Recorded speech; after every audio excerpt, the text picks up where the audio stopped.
যুবকদেরকে ঐক্যবদ্ধ হতে হবে। কোনো দলাদলি নাই, কোনো রাজনীতি নাই। শাহাদাত জপে জপে আমরা বেরিয়ে পড়েছি পথে পথে পথে।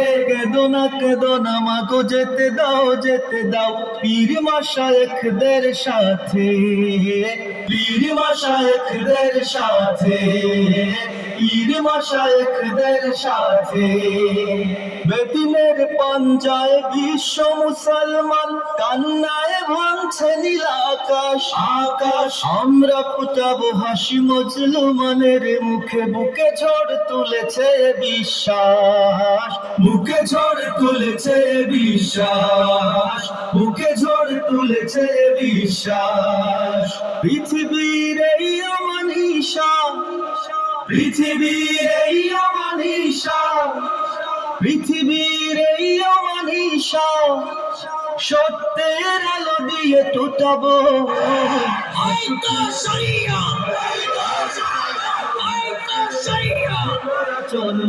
চলবই এ জীবন বাজি রেখে দিনের নিশান মোরা বাংলার আকাশে ওড়াবই। আশুকরা যত বাধা যত ঝড় সাইক্লোন রাসূলের পথে মোরা চলবই এ জীবন বাজি রেখে দিনের নিশান মোরা বাংলার আকাশে ওড়াবই। মোরা কামানের মুখোমুখি দাঁড়িয়ে, মোরা কামানের মুখোমুখি দাঁড়িয়ে, মোরা কামানের মুখোমুখি দাঁড়িয়ে আল্লাহু আকবার বলবো। আসুক না যত বাধা যত ঝড় সাইক্লোন রাসূলের পথে মোরা চলবই। এ জীবন বাজি রেখে দিনের নিশান মোরা বাংলার আকাশে উড়াবই। আসুক না যত বাধা যত ঝড় সাইক্লোন রাসূলের পথে মোরা চলবই।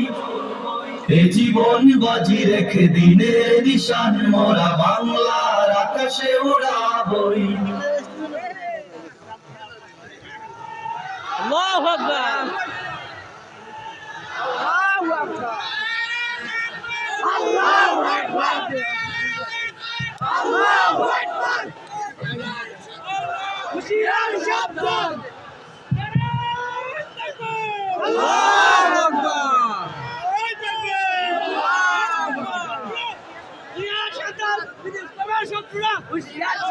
أعوذ بالله من الشيطان الرجيم. بسم الله الرحمن الرحيم. بسم الله الرحمن الرحيم. والعصر إن الإنسان لفي خسر إلا الذين آمنوا وعملوا الصالحات وتواصوا بالحق وتواصوا بالصبر. প্রিয় আমার ভাইরা, আসসালামু আলাইকুম ওয়া রাহমাতুল্লাহ। উপস্থিত মায়েরা এবং বোনেরা, সবাইকে সালাম জানাচ্ছি। আজকে আমরা এই ধরনের ত্যাগ স্বীকার করতে প্রস্তুত তো ইনশাআল্লাহ? দিনের জন্য ইনশাআল্লাহ আমরা সবাই প্রস্তুত ইনশাআল্লাহ। ইনশাআল্লাহ আমরা এই আলেমদের পিছনে, যে সমস্ত আলেমরা জীবনকে বাজি রেখে আল্লাহর দ্বীনের জন্য সংগ্রাম করেছে, তাদের সাথে আমরা আছি তো ইনশাআল্লাহ? তাদের সাথে আমরা থাকবো ইনশাআল্লাহ। তাদেরকে আমরা মাথার উপরে রাখতে চাই, তাদেরকে সাথে না, তাদেরকে মাথার উপরে রাখতে চাই ইনশাআল্লাহ। তাদেরকে মাথার উপরে রাখতে চাই তো ইনশাআল্লাহ। আমি ওদেরকে অনুরোধ করছি, তার আমি বলো জীবন তৈরি, তার কাছ থেকে আমরা তার কথা শুনবো ইনশাআল্লাহ। আসসালামু আলাইকুম ওয়া রাহমাতুল্লাহ। লিল্লাহি তাকবীর, লিল্লাহি তাকবীর। আল কোরআনের আলো, রফিকুল ইসলাম মাদানীর আগমন যশোরবাসীর পক্ষ থেকে, খুলনাবাসীর পক্ষ থেকে, তাওহীদি জনতার পক্ষ থেকে, আদ-দ্বীন ফাউন্ডেশনের পক্ষ থেকে,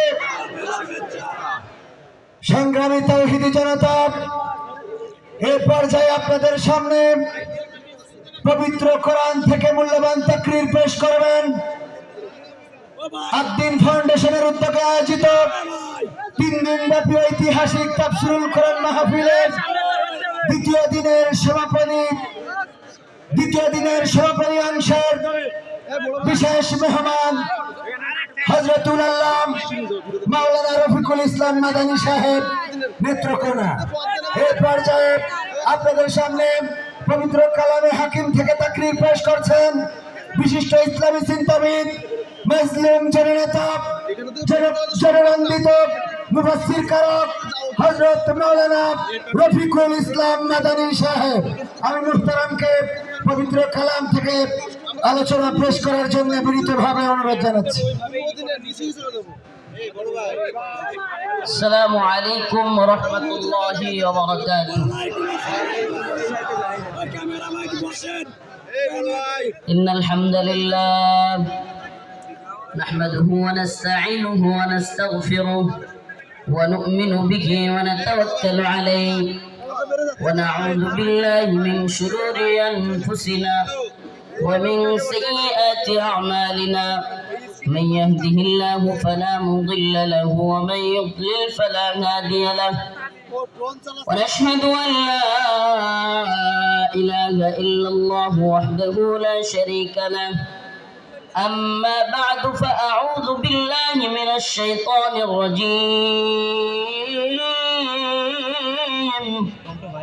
بسم الله الرحمن الرحيم. وما لكم لا تقاتلون في سبيل الله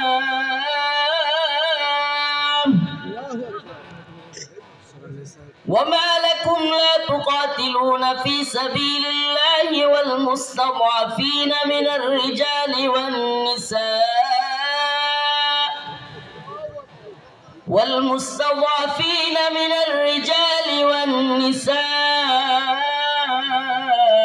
والولدان الذين يقولون ربنا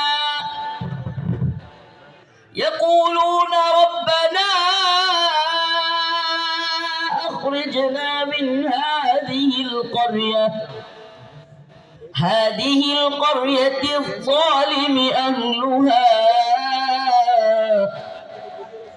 واجعل لنا من لدنك وليا واجعل لنا من لدنك نصيرا. صدق الله مولانا العظيم وصدق رسوله النبي الكريم ونحن على ذلك من الشاهدين والشاكرين والحمد لله رب العالمين.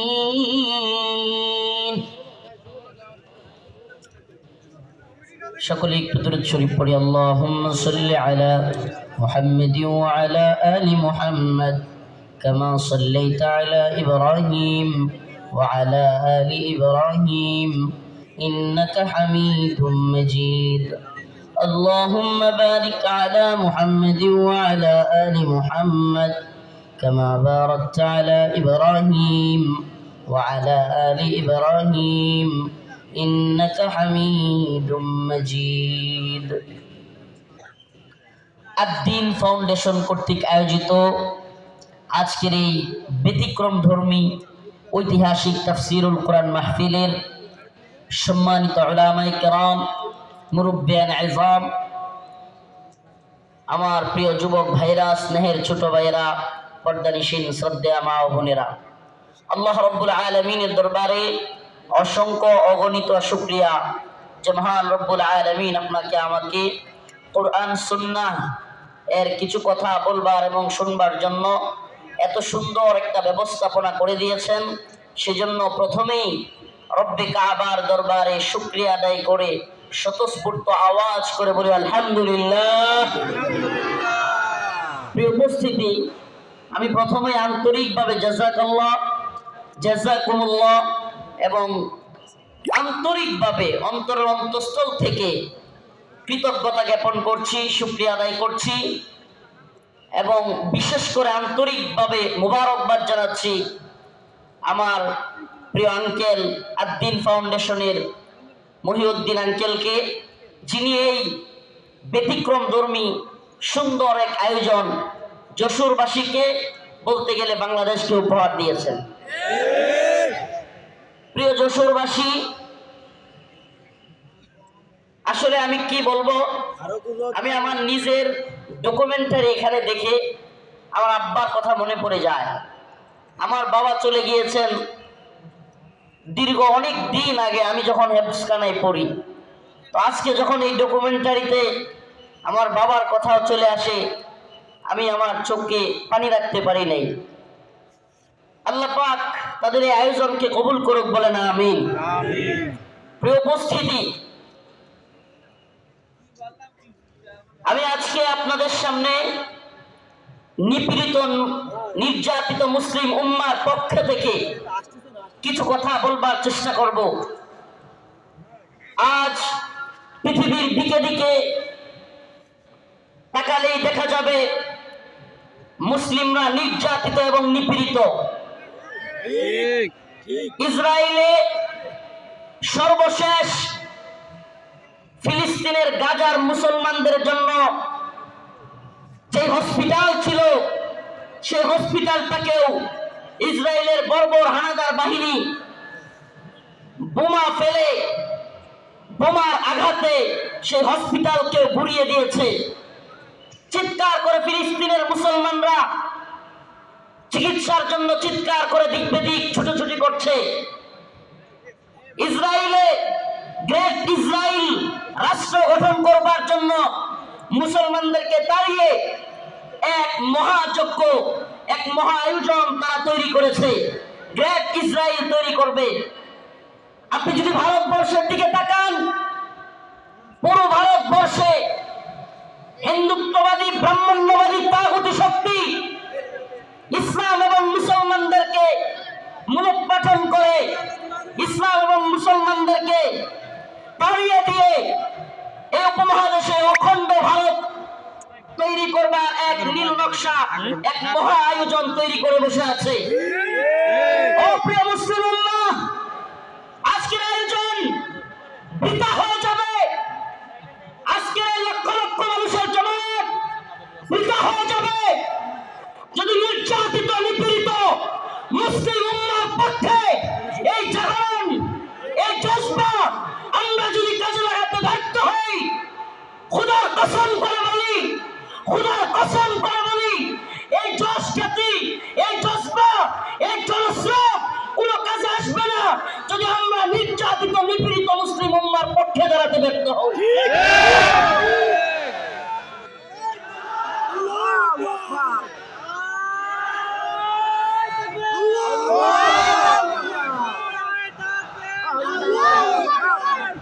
আজ পৃথিবীর দিকে দিকে মুসলমানদের যে চিৎকার, মুসলমানদের যে হাহাকার, মুসলমানদের যে আর্তনাদ, সেটাই যেন কোরআনের সূরাতুন নিসার ৭৫ নম্বর আয়াতে আল্লাহ পাক ফুটিয়ে তুলেছেন। আল্লাহ পাক পৃথিবীবাসীকে জানিয়ে দিচ্ছেন, ওয়ামা লাকুম লা তুকাতিলুনা ফি সাবিলিল্লাহ, ওয়ামা লাকুম লা তুকাতিলুনা ফি সাবিলিল্লাহ ওয়াল মুস্তাদাফিনা মিনার রিজাল ওয়ান নিসাই ওয়াল বিলদান আল্লাযীনা ইয়াকুলুন রব্বানা আখরিজনা মিন হাযিহিল ক্বরয়াতিয যালিমি আহলুহা। এই যে রব্বানা, হে আমাদের রব, আখরিজনা, আমাদেরকে বের করেন, আমাদেরকে বের করেন, মিন হাযিহিল ক্বরয়াতিয যালিমি আহলুহা ওয়াল মুস্তাদআফিনা মিনার রিজাল ওয়ান নিসা ওয়াল বিলদান আল্লাযীনা ইয়াকুলুন, এই যে দুর্বল মানুষদের, নিপীড়িত নির্যাতিত মাজলুম মানুষদের আর্তনাদ, শিশুদের চিৎকার, আমাদের মা বোনদেরকে সেই ধর্ষিতা মায়ের হাজারি, এগুলোই যেন কোরআনের এই আয়াতে আল্লাহ পাক ফুটিয়ে তুলেছেন। আল্লাহ পাক জানিয়ে দিলেন, ও মুসলিম উম্মার যুবকেরা, খাহেশাত পূরণ করার জন্য লক্ষ লক্ষ জামায়াতের মধ্যে তোমাকে বরণ করে নেওয়া, এটা তোমার সাকসেসফুলতা। কিন্তু মনে রাখবা, এই বরণ করে নেওয়া, এই হাজারো লক্ষ জনতা কিংবা এই স্রোত, এই ফ্যান্টাসি, এই এসব কিছু যদি তুমি নির্যাতিত নিপীড়িত উম্মার পক্ষে কাজ করতে না পারো, কোনো লাভ হবে না, কোনো ফায়দা হবে না। আমরা যতক্ষণ পর্যন্ত নির্যাতিত নিপীড়িত মুসলমানদের পাশে দাঁড়াতে পারবো, আল্লাহ পাকের ঘোষণা, ইন্নামাল মুমিনুনা ইখওয়া, মুমিন মুমিনের ভাই, মুমিন মুমিনের ভাই। বড় আফসোস লাগে, কষ্ট লাগে, আমরা কিভাবে দাঁড়াতে পারবো অনেকে বুঝি না। অনেকে বলি, হুজুর আমরা সেই ফিলিস্তিনিদের পক্ষে কিভাবে দাঁড়াবো, আমরা কাশ্মীরিদের পক্ষে কিভাবে দাঁড়াবো? আমি বলি, দাঁড়ানোর অন্যতম মাধ্যম হলো ইসরায়েলি পণ্য বয়কট করুন। মানসিকভাবে অন্তর থেকে কষ্ট লাগে, এদের একটু লজ্জা হওয়া উচিত। এজন্য আজকে যেহেতু সুযোগ পেয়েছি, আর দিনের পক্ষ থেকে কথাটা বলার পরে আশা করি এদের কিছুটা হলেও লজ্জা হইতে পারে। এরা কারা? ঢাকার শাহজালাল আন্তর্জাতিক বিমানবন্দর, এটাতে আপনি একটা বোতল পানি কিনে পাবেন না ইসরায়েলি পণ্য ছাড়া। এই নির্লজ্জরা, আমি কতদিন বলেছি, ইকুইফিনা কিংবা কিনলে ছাড়া তাদের কাছে কোনো পানি নাই। আমাদের জানতে মনে চায়, আমাদের বাংলাদেশি পণ্য ব্যবহার করতে তোদের এত জ্বলে কেন? ইকুইফিনা কিংবা কিনলে চাইতে অনেক ভালো মানের পানি হলো মাম। আজকে মাম পানি এয়ারপোর্টে রাখা যায় না। আজকেও আমি হাবেশ শাহ হুজুর, নাজমুস সাকিব সাহেব, আমরা শেষ পর্যন্ত সাধারণ ট্যাপ থেকে পানি খাইছি। কথাগুলো কেন বললাম?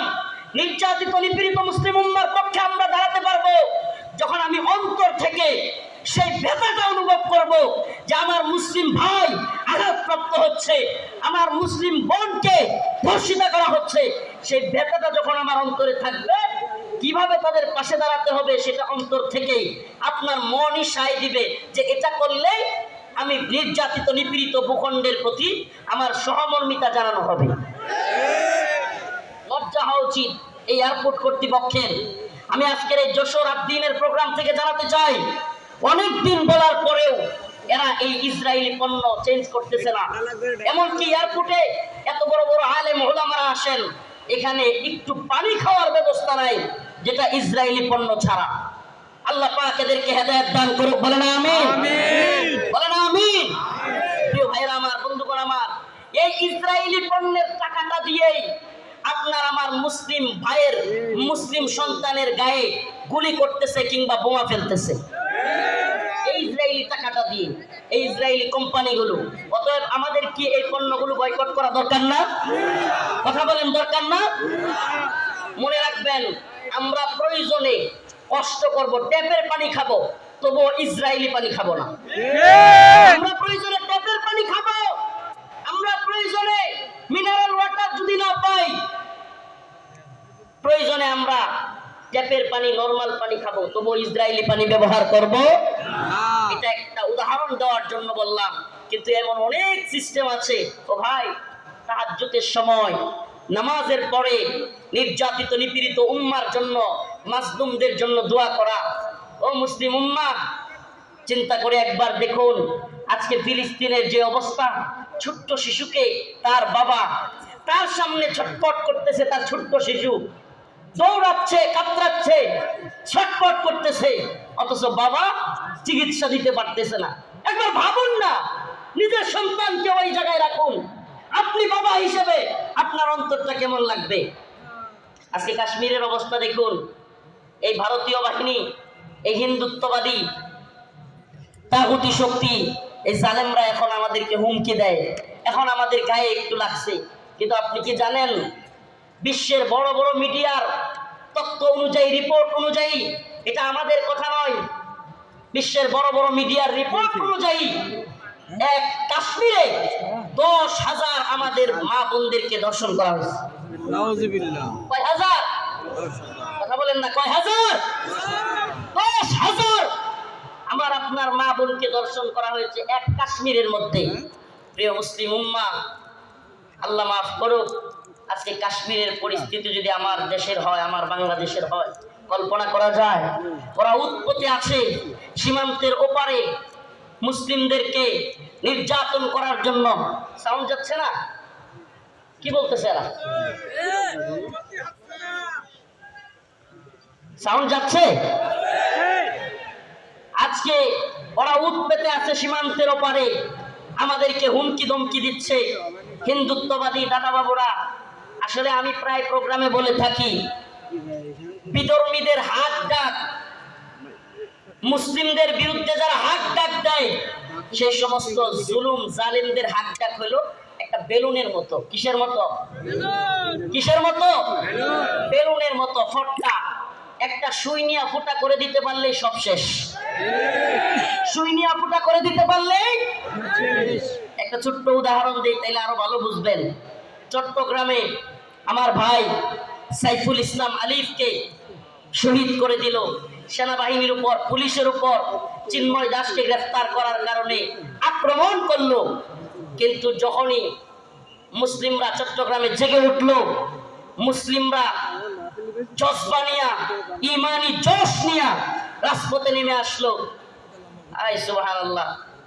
যেই চিন্ময় দাসকে গ্রেফতার করার কারণে, যে চিন্ময় দাসকে গ্রেফতার করার কারণে হাজার হাজার লোক প্রিজন ব্যান আটকে দিছে, যে চিন্ময় দাসকে গ্রেফতারের কারণে আমাদের এক ভাইকে হত্যা করে ফেলছে, 2-3 দিন যাইতে পারে নাই। ওই যে একটা কথা আছে না, সেনাবাহিনীর কথাটা খুব প্রচলিত হয়েছিল বাংলাদেশে, গোপালগঞ্জেতে সূর্যই উঠেছে, বাকিটা বললাম না। যখনই ওইটা লাগাই দিছে, মুসলিমরাও জায়গা উঠছে। সুবহানাল্লাহ। আগে তো প্রিজন ব্যান আটকায়া মানুষদেরকে হত্যা করে দিচ্ছে, হাইরে তাদের শক্তি, হাইরে তাদের গরম। যেমনি মুসলমানরা জায়গা উঠছে, এখন চিন্ময় দাসের উকিল পাওয়া যাচ্ছে না। চিন্ময় দাসের কি নাই? কথা বলেন না, কি নাই? সুবহানাল্লাহি ওয়া বিহামদিহি, সুবহানাল্লাহি ওয়া বিহামদিহি।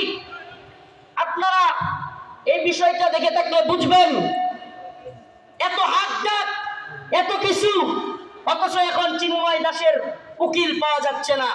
এদের হাত ডাক হলো ওই বেলুনের মতো, যদি সুই নিয়ে খালি ফুটা করে দিতে পারেন তাইলেই যথেষ্ট। এজন্য আমরা বলি, হিন্দুত্ববাদী নরেন্দ্র মোদীকে বলতে চাই, শত শত আলেমদেরকে শেখ হাসিনা তোমাকে খুশি করার জন্য গ্রেফতার করেছিল, অসংখ্য আলেমদেরকে নির্যাতন করেছিল শেখ হাসিনা মোদীকে খুশি করবার জন্য। কিন্তু আমরা জানতে চাই, শেষ পর্যন্ত মোদী কি হাসিনাকে টিকায় রাখতে পারছে? পারছে? কেন পারে নাই? কারণ এদের হাত ডাক এটা বেলুনের মতো। মুসলমানরা জায়গা গেলে পৃথিবীতে কোনো জালেম টিকতে পারে নাই। শুধু জালেম হাসিনা যায় নাই, আল্লাহ পাক হাসিনাকে পালায়া যাওয়াদের রোল মডেল বানাই। হাসিনারে কি বানাই দিছে আল্লাহ? পালায়া যাওয়াদের রোল মডেল। বাশার আল আসাদ পালাইছে, মিডিয়া নিউজ বলতেছে হাসিনা যেমন শেষ 40 মিনিটের একটা ভিডিও বার্তা দিতে চাইছিল, বাশারও নাকি বার্তা দিতে চাইছিল, দিতে পারে নাই। মানে রোল মডেল হয়ে গেছে না হাসিনা। এখন পালায়া যাওয়াদের কি রোল মডেল। এখন কেউ পালায় গেলে সবাই বলবে হাসিনা মডেলে পালাইছে। কোন মডেলে? কথা বলেন না, কোন মডেলে? আফসোস লাগে, পরিতাপের বিষয়, কষ্টের বিষয়। অনেকে হয়তো আমার মতো আপনারাও চিন্তা করেন, হাজার হাজার মানুষকে গুলি করে মারলো, ছাত্রদেরকে গুলি করলো, স্কুলের মাদ্রাসার ছাত্রদেরকে গুলি করলো, হেলিকপ্টার থেকে গুলি করলো, এদেশের সর্বজন শ্রদ্ধেয় আলেমদেরকে কারাগারে নিয়ে বন্দি করলো, রিমান্ডের নামে নির্যাতন করলো, জুলুম করলো। গতকালকে যে আলেম এখানে আলোচনা করে গিয়েছেন, শেখুল হাদিসের সন্তান আল্লামা মামুনুল হক দামাত বারকাতুহুকে দাড়ি ধরে টানাটানি করলো। এদেশের সর্বজন শ্রদ্ধেয় বুজুর্গ আলেম, সকলের শ্রদ্ধেয় মানুষ আল্লামা সাইদি রাহিমাহুল্লাহকে কারাগার থেকে হত্যা করে বাহির করলো। কিছুর পরেও এই দেশে আর এই দলের পক্ষে মানুষ থাকে। প্রশ্ন আসে না? প্রশ্ন আসে কি আসে না? যে হাজার হাজার ছাত্রদেরকে গুলি করে মারলো, ছোট ছোট বাচ্চাদেরকে হেলিকপ্টার থেকে গুলি করলো, আলেমদেরকে জেলে নিল, রিমান্ডে নিল, ফাঁসি দিল, আলেমদেরকে, দেশের সর্বজন শ্রদ্ধেয় আলেমদেরকে কারাগার থেকে হত্যা করে বাহির করলো। আমাকে ব্যক্তিগতভাবে আমাকে জুব্বা টেনে হিচড়ে ডিবি হারুনের নেতৃত্বে, সবাই জানেন, জুব্বা খোলা হলো, আমার আমার পরনের লুঙ্গি খোলা হলো, এগুলো খুলে মহিলা দিয়া জড়ায় দইরা ছবি ভিডিও তোলা হলো। অসংখ্য আলেমের নির্যাতনের নিপীড়নের গল্প শুনলে গা শিউরে উঠবে, যৌনাঙ্গে পর্যন্ত চাপ দিল আলেমদের। এত কিছুর পরেও এই নেত্রী যে তার কর্মীদেরকে রেখা পালায়, তার পক্ষে কিভাবে লোকেরা থাকে? প্রশ্ন আসে না? আসলে আল্লাহ বলেন খতামাল্লাহু আলা কুলুবিহিম ওয়া আলা সামইহিম ওয়া আলা আবসারিহিম গিশাওয়া। আল্লাহ পাক এদের অন্তরের মধ্যে সিলমোহর মেরে দিয়েছে। আল্লাহ পাক এদের কানের মধ্যে সিলমোহর মেরে দিয়েছে।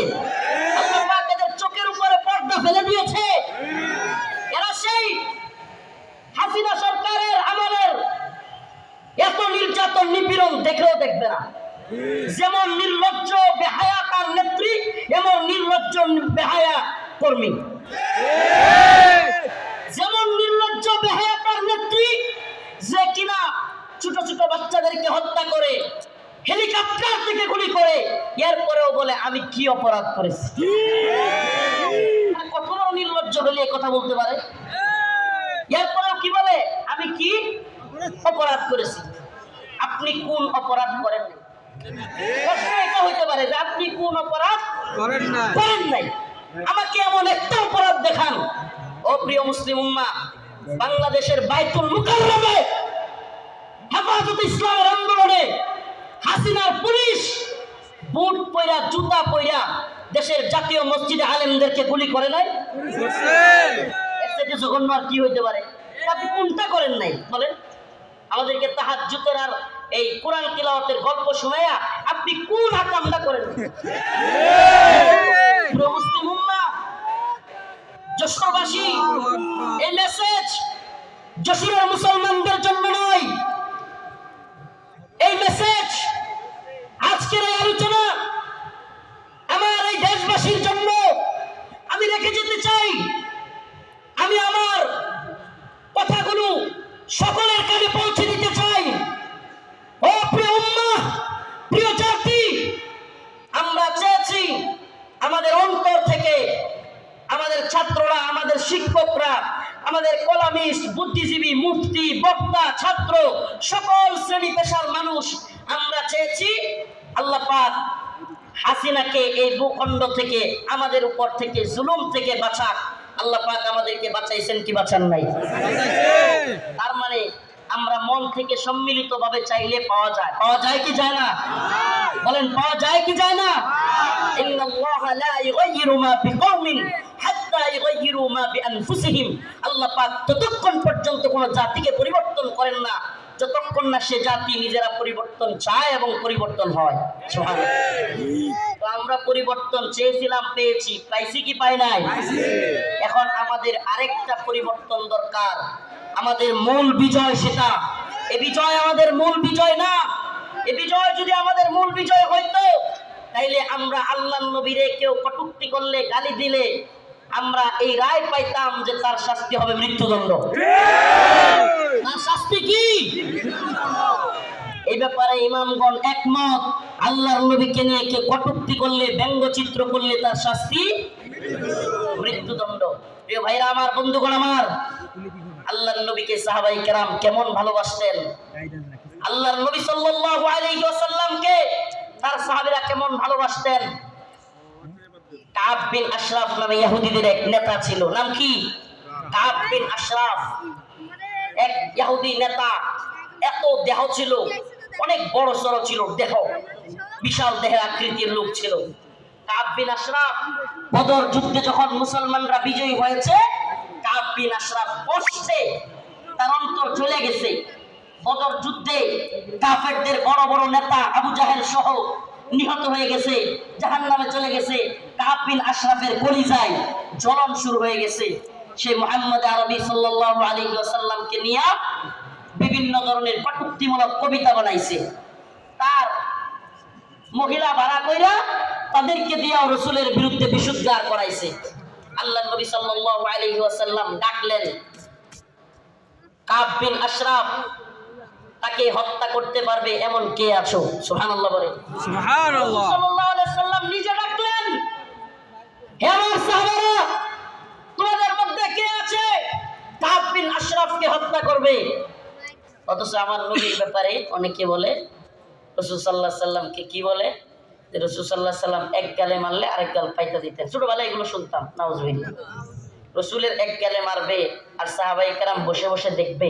ইসলাম সন্ন্যাসী মার্কা ধর্ম না। ইসলাম সন্ন্যাসী মার্কা, সন্ন্যাসীগিরি, গান্ধীগিরি ইসলামে চলে না। ইসলামের বাণী একবারে সুস্পষ্ট, ফায়াকতুলুনা ওয়া ইউকতালুন, হয় মরো নাইলে মারো।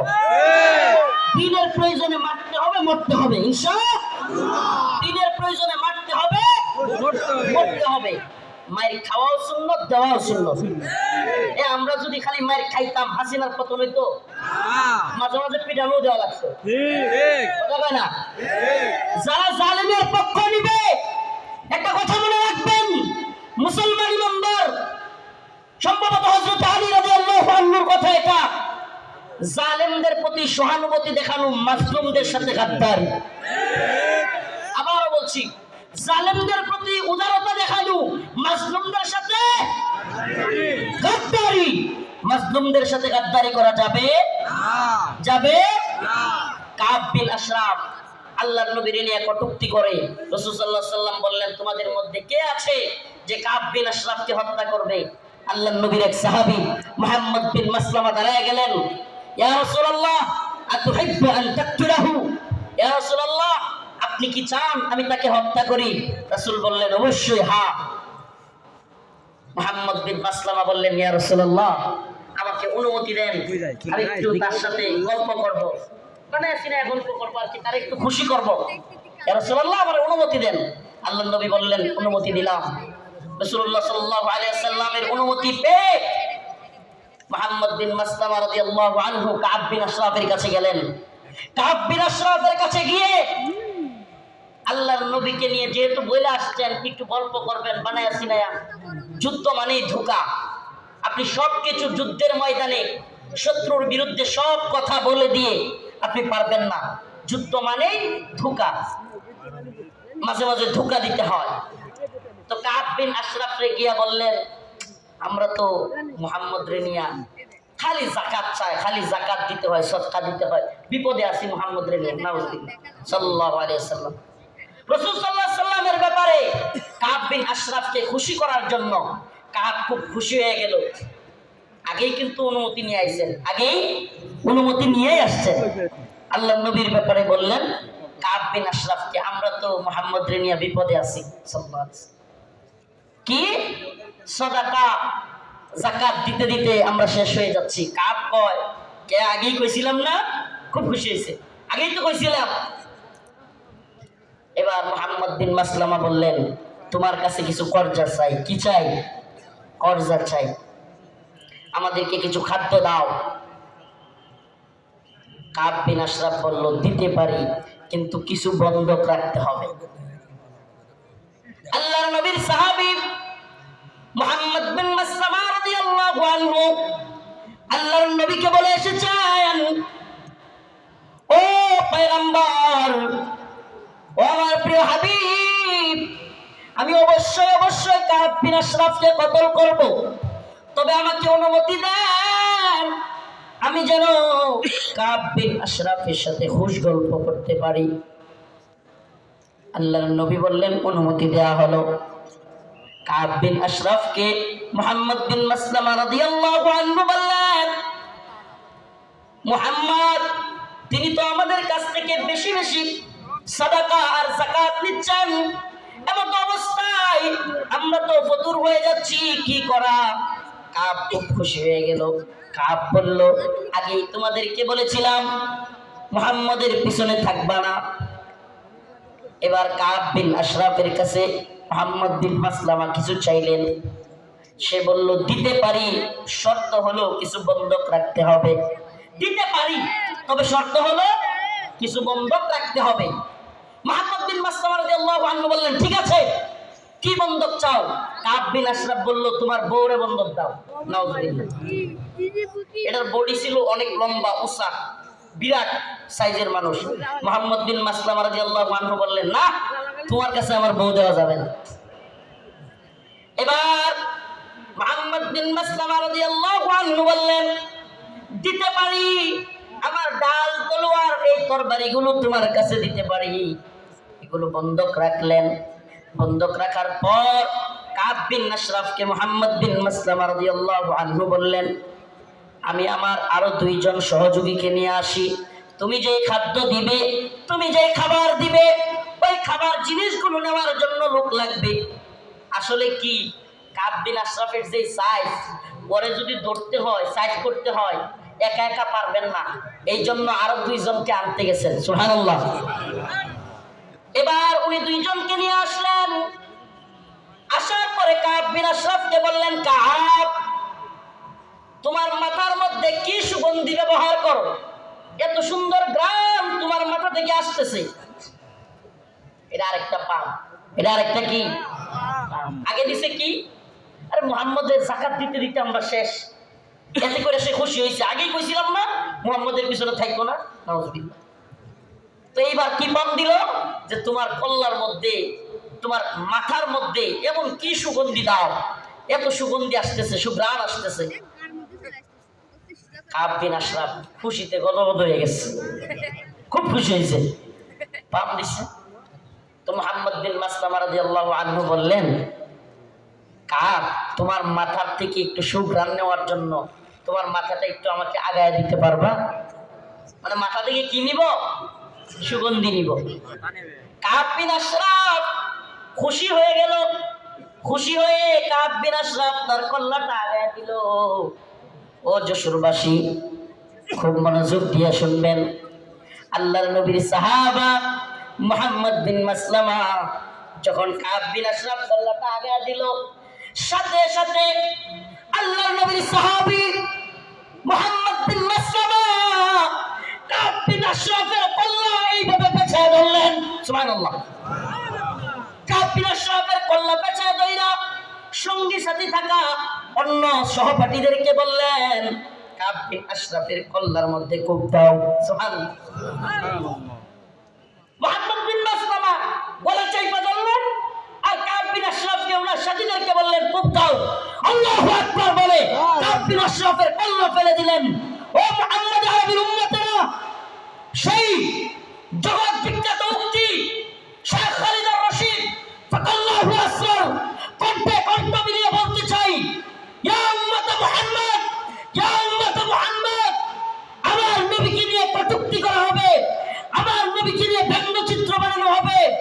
আল্লাহর নবীর সাহাবায়ে কেরাম সহ্য করতে পারতেন না। ফরমায়া রাসূলুল্লাহ সাল্লাল্লাহু আলাইহি ওয়াসাল্লাম, ফরমায়া রাসূলুল্লাহ সাল্লাল্লাহু আলাইহি ওয়াসাল্লাম, মান সাব্বা নবিয়ান ফাকতুলু, আল্লাহর নবীকে নিয়ে যে কটূক্তি করবে, রাসূল সাল্লাল্লাহু আলাইহি ওয়াসাল্লামকে যে গালি দিবে, তার শাস্তি একটাই। সমস্ত ইমাম একমত, আল্লাহর নবীকে নিয়ে কটূক্তিকারীর শাস্তি ওয়াজিবুল কতল, তাকে হত্যা করা হবে, তার কল্লা থেকে কলাকে আলাদা করে দিতে হবে। Allahu Akbar! Allahu Akbar!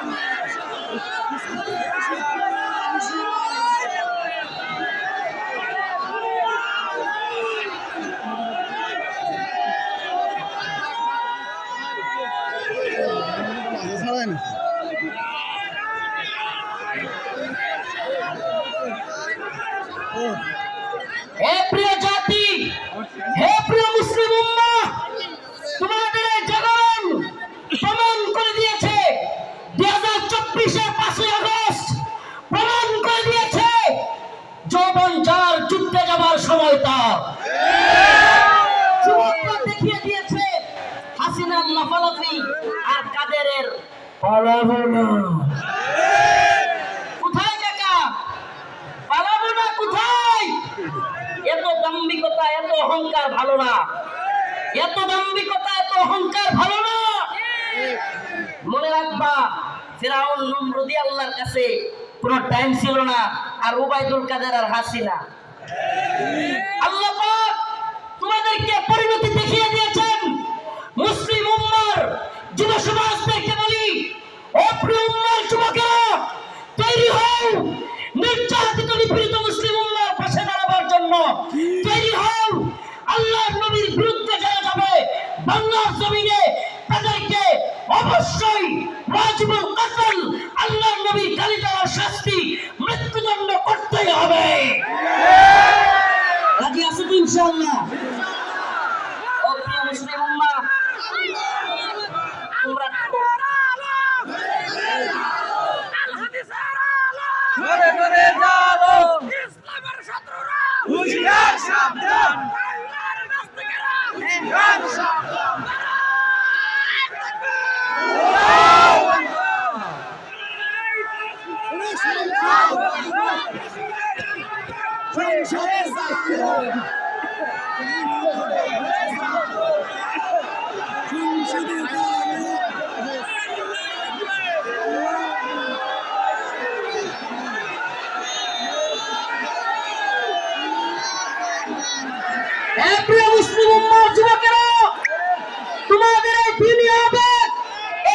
জজবাকে যদি সত্যি বলি, ওয়াল্লাহি বিল্লাহি তাল্লাহি কসম আল্লাহর, এই জজবাকে যদি আমরা কোরআনের পক্ষে কাজে লাগাইতে পারি, তাহলে আর কোনো নতুন সরকার নেই, এই ভূখণ্ডে আমরা কোরআনের শাসন চালু করতে পারবো।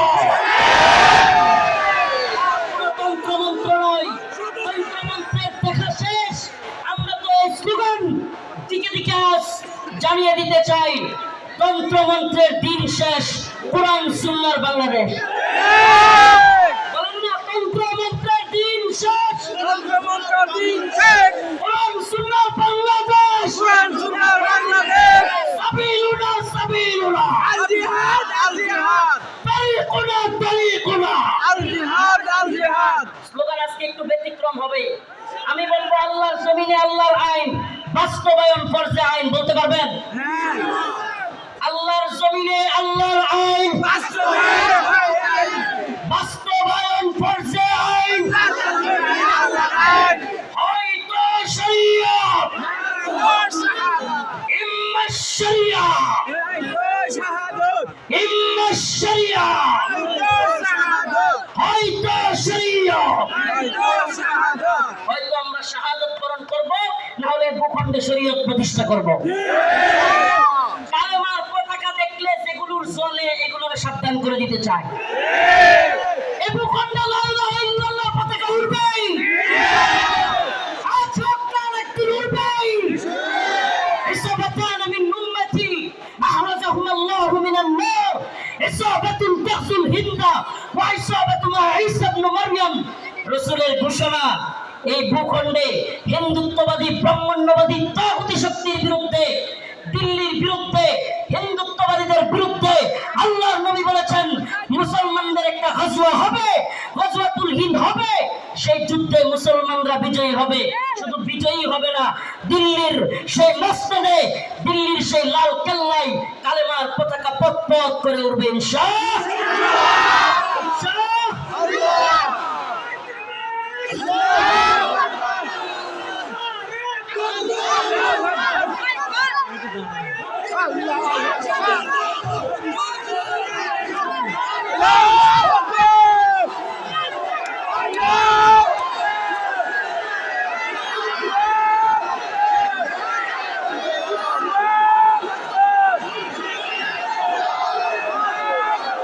হে প্রিয় মুসলিম উম্মার যুব সন্তানেরা, তৈরি হও, তৈরি হও।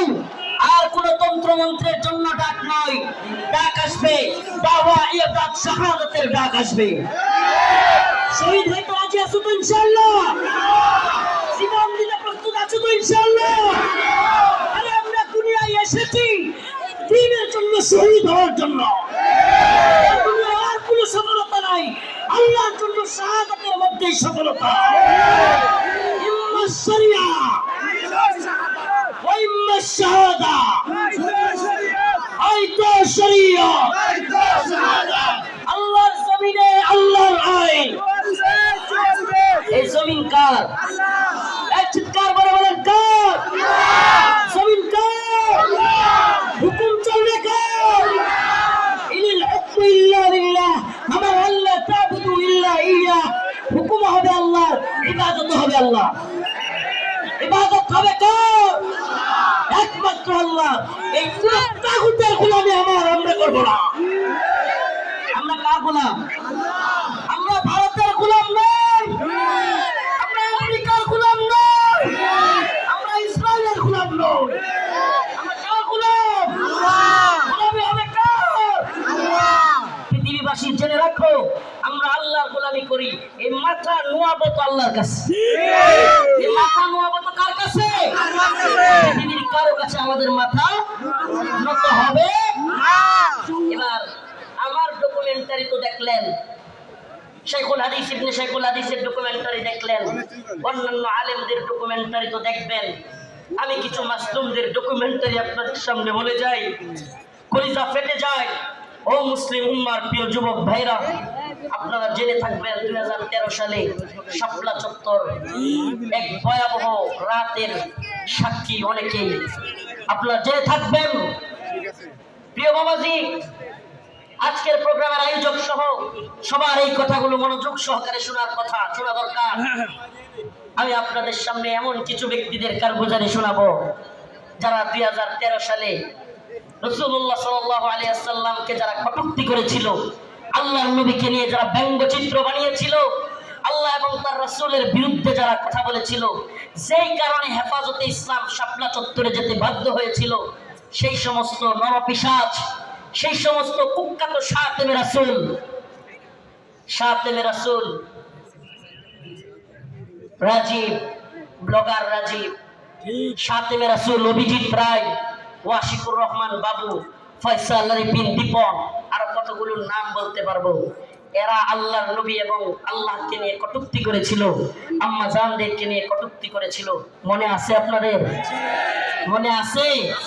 2013 সালে ব্লগার রাজীব, অভিজিৎ রায়, ফয়সাল বিন দীপন, ওয়াশিকুর রহমান বাবু, ব্লগার নাজিমউদ্দিন সামাদ, আরো অনেকগুলো কুখ্যাত শাতেমে রাসূল আল্লাহর নবীকে নিয়ে কটূক্তি করেছিল। ও প্রিয় মুসলিম উম্মার যুবকেরা, আজকের এই ঐতিহাসিক প্রোগ্রামে আমি যদি সেই মাজলুম ভাইদের কথা না বলি, আমি তাদের সাথে কারাগারে ছিলাম। ওয়াল্লাহি এক একটা ভাইয়ের মিথ্যা মামলায় ফয়সাল বিন দীপনকে, অভিজিৎ রায়কে কে বা কারা হত্যা করেছে, ভার্সিটির প্রিয় যুবকদেরকে, আমার প্রিয় যুবক ভাইদেরকে এরা কারাগারে বন্দী করে রেখেছে। হাসিনা সরকার বিগত 10-12 বছর যাবত পরিবারের সাথে তাদেরকে দেখা করতে দেয় না। আমি প্রায় কোর্টে গেলে তাদের সাথে দেখা হইতো। আমাদের সেই ভাই আরাফাত, সেই ভাই সাইমুম, সেই ভাই আব্দুস সবুর, বিভিন্ন ভাইদেরকে আমরা দেখে আসছি যারা কিনা এক একজন 2টা-3টা করে ফাঁসির রায় নিয়ে কারাগারে পড়ে আছে। কি এদের অপরাধ? আমাদের ভাই ফারাবি, কি এদের অপরাধ? ফারাবির অপরাধ, আরাফাত ভাইয়ের অপরাধ, সাইমুম ভাই, আব্দুস সবুর ভাই, এই ভাইদের অপরাধ আল্লাহর নবীকে নিয়ে কটূক্তিকারীদের বিরুদ্ধে তারা ফেসবুকে বা বিভিন্ন মাধ্যমে লেখালেখি করেছিল। আল্লাহর নবীকে যারা কটূক্তি করেছে তাদের বিরুদ্ধে লেখালেখির কারণে, ও প্রিয় যশোরবাসী, ও প্রিয় আদ-দ্বীনের প্রোগ্রামে থাকা যুবকেরা, অন্তত তোমাদের সেই যুবকদের জন্য কিছু করা দরকার। আজকের এই আদ-দ্বীনের প্রোগ্রামে আমি সেই ভাইদেরকে স্মরণ করি। ওয়াল্লাহি কসম করে বলি, আমি যখন দেখতাম 2টা-3টা ফাঁসি নিয়েও এরা দিব্যি হাসতেছে, তখন আর নিজের মনের মধ্যে কিছুই মনে হইতো না। আরে আমি আর কি, আমার তো আর ফাঁসির রায় হয় নাই, আমার তো ফাঁসির রায় হয় নাই। 2টা-3টা ফাঁসির রায় নিয়ে হাসতেছে, দিব্যি চলতেছে, এদের মনের মধ্যে কোনো কষ্ট নাই। এই যুবকেরা দীর্ঘদিন যাবৎ কারাগারে পড়ে আছে। ও প্রিয় মুসলিম উম্মার যুবকেরা, ও নেতারা, ও বক্তা মুফতি শাইখুল হাদিসরা, আল্লাহর নবীর পক্ষে কথা বলতে গিয়া দীর্ঘদিন যাবৎ তাদেরকে জঙ্গি ট্যাগ দিয়া আজকে কারাগারে বন্দী করে রেখেছে হাসিনা সরকার। এখনো এই ভাইগুলো মুক্তি পাচ্ছে না। ও প্রিয় মুসলিম উম্মার যুবকেরা, আমি জানতে চাই, এরা যদি আমাদের কাউকে জঙ্গি ট্যাগ দিয়ে দেয়, এরা যদি আমাদের কাউকে মৌলবাদী ট্যাগ দিয়ে দেয়, এরা যদি আমাদের কাউকে রাজাকার বলে ট্যাগ দিয়ে দেয়, তাহলে কি আমরা তাদেরকে ভুলে যাব? আমার কথা বুঝতেছেন? জালেমদের একটা কূট কৌশল হলো আলেমদের নামে ট্যাগ দেওয়া, নেম কিলিং, এটাকে বলে নেম কিলিং, ট্যাগ দেওয়া। আল্লামা সাঈদী রাহিমাহুল্লাহকে কষ্ট নিয়ে বলতে হচ্ছে, যখন তিনি জীবিত আমাদের অনেক আলেম ওনাকে নিয়ে কথা বলার সাহস করে নাই, ওনার পক্ষে কথা বলে নাই। কেন বলে নাই? কারণ ওনাকে রাজাকারের মামলা দেওয়া হয়েছে। এখন আমরা যদি ওনার পক্ষে কথা বলি, তাইলে আমাদেরকেও না জানি রাজাকারের মামলা দিয়ে দেয়। আল্লামা জসিমউদ্দিন রহমানী দামাত বারকাতুহুম, হুজুর কারাগারে থাকতেও ওনাকে নিয়েও অনেকে কথা বলে নাই। কেন? কারণ ওনার পক্ষে কথা বললে জঙ্গিবাদী মামলা দিয়ে দিবে। আল্লাহ কসম করে বলি, খোদার কসম করে বলি, আমাদেরকে রাজাকার বলো, জঙ্গিবাদী বলো, মৌলবাদী বলো, আর যাই বলো, আমরা মাজলুমদের পক্ষে কথা বলবোই, বলেই যাব। রাজি আছেন তো ইনশাআল্লাহ? আল্লামা সাঈদী রাহিমাহুল্লাহ চলে গিয়েছেন, জসিমউদ্দিন রহমানী হাফিজাহুল্লাহ বের হয়ে গিয়েছেন, কিন্তু ও আদ-দ্বীনের মুসলমানেরা, আজকের এই যশোরের লাখো জনতা, প্রিয় উম্মা, আজকের এই মিডিয়ার মাধ্যমে সবকিছুর মাধ্যমে আমি জানাতে চাই, আমার ভাইরা আল্লাহর নবীর পক্ষে লেখালেখি করতে গিয়া যারা মামলা খেয়েছে, ফাঁসির রায় লেগে গেছে, আমরা কি তাদের মুক্তি চাই? মুক্তি চাই। আমার ভাইদেরকে 2-3টা করে ফাঁসির রায় দিয়ে বন্দি করে রেখেছে হাসিনা। হাসিনার কাজই ছিল বিভিন্ন জঙ্গি নাটক সাজায়া আলেমদেরকে, তরুণ তরুণ যুবকদেরকে যারা দিনকে ভালোবাসে, টাকনোর উপর কাপড় পরে, এদেরকে ইন্ডিয়ার কথায়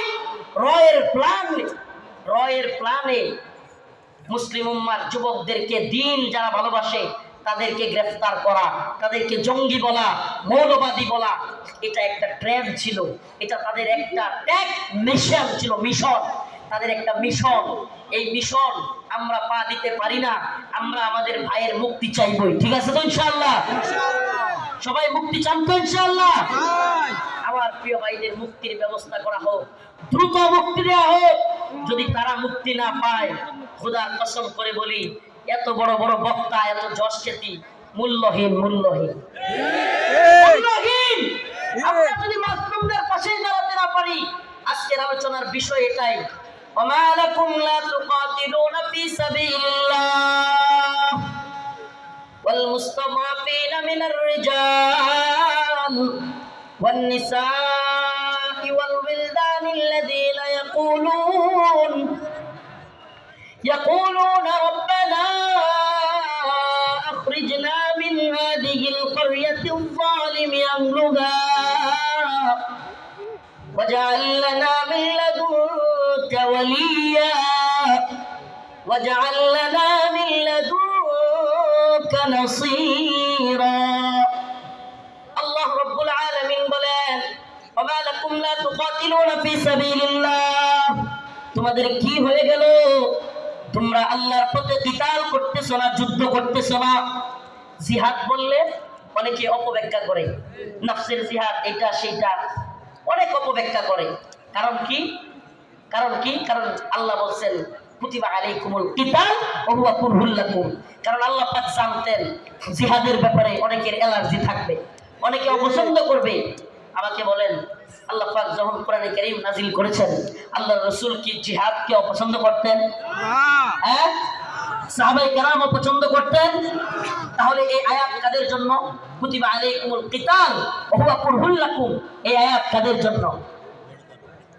আল্লাহ পাক জিহাদকে, যুদ্ধকে ফরজ করেছেন দ্বীনের জন্য, অথচ তোমরা তা অপছন্দ করবে, অপছন্দ করো। আল্লাহ বলছেন তোমাদের অনেক জিনিস আছে অপছন্দ, কিন্তু হুয়া খায়রুল লাকুম, সেটার মধ্যে কল্যাণ আছে।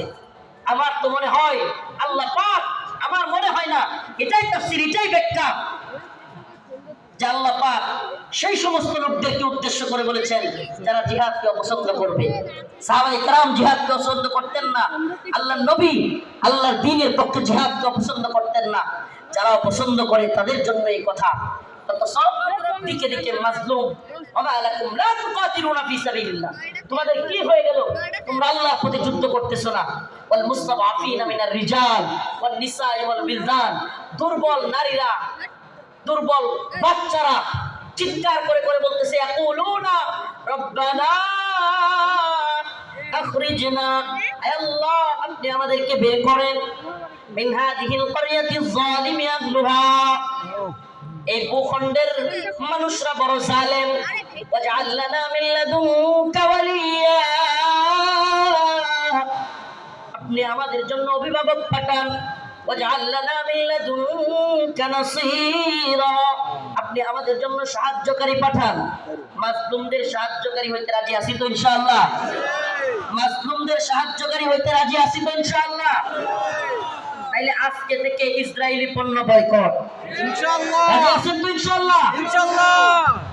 আজকে থেকে যে সমস্ত মাজলুমরা রাসূলের পক্ষে লিখতে গিয়ে, বলতে গিয়ে, আমার ভাই ফারাবি, আমার ভাই আরাফাত, সাইমুম, আমি আমার ভাই বলতেছি, পারলে আমারে মামলা দিয়ে দে, আমার যায় আসে না। তাদের সাথে আমারে মামলা দিয়ে দিলে আমার যায় আসে না, এরা আমাদের ভাই। আমরা অনেকেই সেই গাজী ইলমুদ্দিনের গল্প বলি, ভারতে রঙ্গিলা রাসূল বই লিখেছিল, নাউজুবিল্লাহ, সেই গল্প বলতে পছন্দ করি। কিন্তু বাংলাদেশের কাজী ইলমুদ্দিনরা 2টা-3টা করে ফাঁসির রায় নিয়ে কারাগারে পড়ে আছে, সেই খবর আমরা কেউ রাখি না। প্রিয় ভাইরা আমার, বন্ধুগণ আমার, মাজলুম উম্মার পক্ষে দাঁড়াতে হবে। আজকের আমার আলোচনার মূল কথা, মাজলুম উম্মার পাশে দাঁড়াতে হবে, মাজলুম উম্মার পাশে দাঁড়াতে। ইন্নামাল মুমিনুনা ইখওয়া, মুমিন মুমিনের ভাই। আমার অন্য মুমিন ভাই কষ্ট পেলে আমার অন্তরে আঘাত আসবে। এদেশের কোন আলেমকে আল্লাহ না করুক জাতীয় আন্তর্জাতিক চক্রান্তের কারণে নতুন করে কেউ যদি কোন জালেম যদি এদেশের কোন আলেমকে আবারও জুলুম করতে চায়, আবারও যদি শেখুল হাদিস আল্লামা মামুনুল হককে, শেখুল হাদিস আল্লামা মামুনুল হক সহ মুফতি আমির হামজা সহ মুফতি হারুন ইজহার, এদেশের অনেক বক্তা যারা কিনা কারাগারে ছিল, আবারও যদি সেই সমস্ত আলেমদেরকে কেউ গ্রেফতার করবার দুঃসাহস করে জাতীয় আন্তর্জাতিক চক্রান্তের কারণে, আবারও যদি আলেমদের দিকে কেউ চোখ তুলে তাকায়, কেউ যদি হাত তোলার সাহস করে, সেই হাত ভেঙ্গে পুড়িয়ে দেওয়ার হিম্মত আছে তো মুসলমান? আছে তো ইনশাআল্লাহ? জাতীয় আন্তর্জাতিক চক্রান্ত চলছে।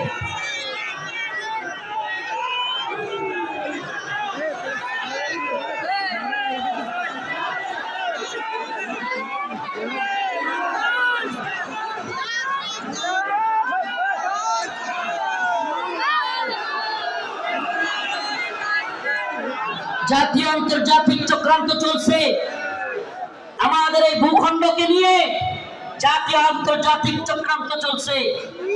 এই চক্রান্তের ডালপালা গভীরে আমরা জাতি হিসেবে সজাগ থাকব। একটা কথা মনে রাখবেন, আগামীকালকে আপনার ঘরে চুরি অথবা ডাকাতি হবে, আপনি যদি আগে ভাগে জানতে পারেন, তাইলে আপনি ডাকাতকে কিভাবে আটকাইতে হবে এটা আপনি আরামসে বুঝে যাবেন। সজাগ থাকা খুব জরুরি। আগামীকালকে ডাকাত আপনার বাড়িতে হামলা করবে, যদি ডাকাতকে নিজে সামলাইতে না পারেন, প্রয়োজনে আগামীকালকে আসবে জানলে প্রয়োজনে মাইকিং করবেন, ঠিক ঠিক না? প্রয়োজনে কি করবে? মাইকিং করে হলেও ডাকাত আটকাবে। তো যদি আমরা জানি আমাদের বিরুদ্ধে চক্রান্ত হচ্ছে, হিন্দুত্ববাদী ভারত আমাদের বিরুদ্ধে চক্রান্ত অব্যাহত রেখেছে, এমনকি আমরা শুনতে পাই বর্তমান উপদেষ্টা কমিটিতেও ভারতীয় দালালরা বসে গেছে। একথা আমরা শুনতে পাই, বর্তমান উপদেষ্টা কমিটিতে ভারতীয় দালাল ঢুকে গেছে। আমাদের বক্তব্য স্পষ্ট, মুমিন এক গর্তে দুইবার পা দেয় না। মুমিন এক গর্তে দুইবার পা দেয় না। আমরা আর ধোঁকা খেতে চাই না, আমরা আর কোন জালেমদেরকে, ইন্ডিয়ার গোলামদেরকে বাংলার ক্ষমতার মস্তরে দেখতে চাই না। মাওলানা আব্দুল হামিদ খান বাসানী বলেছিলেন, পিন্ডি ছেড়েছি দিল্লির গোলামের জন্য নয়। কথাটা মনে আছে আপনাদের? রাওয়ালপিন্ডি পিন্ডি ছেড়েছি দিল্লির গোলামের জন্য নয়, অর্থাৎ পাকিস্তানের পিন্ডি ছেড়েছি ভারতের দিল্লির গোলামের জন্য নয়। আমি বলি পিন্ডি ছেড়েছি, দিল্লি ছেড়েছি ওয়াশিংটনের গোলামির জন্য নয়। আমরা ওয়াশিংটনের গোলামি করব না। আমরা সমস্ত জাতীয় আন্তর্জাতিক চক্রান্তকে মোকাবেলা করে আমরা স্বাধীন চেতা, আমরা মুসলমান, আমরা স্বাধীন ভূখণ্ডে স্বাধীনভাবে বসবাস করতে চাই। আমরা কোরআন সুন্নাহ অনুযায়ী রাষ্ট্র ব্যবস্থা চাই। রাজি আছেন ইনশাআল্লাহ? ওয়ালাউ আন্না আহলাল কুরা আমানু ওয়াত্তাকাউ লাফাতাহনা আলাইহিম বারাকাতিন মিনাস সামাই ওয়াল আরদ। সুবহানাল্লাহ। আল্লাহ পাক বলেন, ওয়ালাউ আন্না আহলাল কুরা আমানু ওয়াত্তাকাউ লাফাতাহনা আলাইহিম বারাকাতিন মিনাস সামাই ওয়াল আরদ। আল্লাহ পাক বলেন, যদি জমিনের বাসিন্দারা তাকওয়া অবলম্বন করত এবং আল্লাহর আইন মেনে চলত, তাহলে আল্লাহ পাক বারাকাতিন মিনাস সামাই ওয়াল আরদ, আসমান এবং জমিনের সমস্ত বারাকা খুলে দিতেন। সুবহানাল্লাহ। আল্লাহ পাক সমস্ত বারাকা খুলে দিতেন। এজন্য আমি স্লোগান ধরেছি, আল্লাহর জমিনে আল্লাহর আইন বাস্তবায়ন ফরজে আইন। এই তন্ত্র মন্ত্রের আইন 5 বছরের জন্য ইসলাম, এটা আমরা চাই না। আমরা চাই আজীবনের জন্য ইসলাম। ইসলাম কি 5 বছরের সীমায় গণ্ডিতে আবদ্ধ না। ইসলাম 5 বছরের সীমান্তে আবদ্ধ নয়। ইসলাম 5 বছরের সীমানায় আবদ্ধ না। 5 বছর ভোট দিয়া নির্বাচিত করে ইসলাম কায়েম। 5 বছর গেলে আবার হয়তো সরে যেতে হবে। দিন ইসলাম 5 বছরের জন্য সীমাবদ্ধ থাকার জন্য নয়। ইসলাম কায়েম করতে হবে, আল্লাহর জমিনে আল্লাহর আইন বাস্তবায়ন করতে হবে। এটা হবে মুসলিম উম্মার ধারণা, এটা হবে মুসলিম উম্মার প্রেরণা।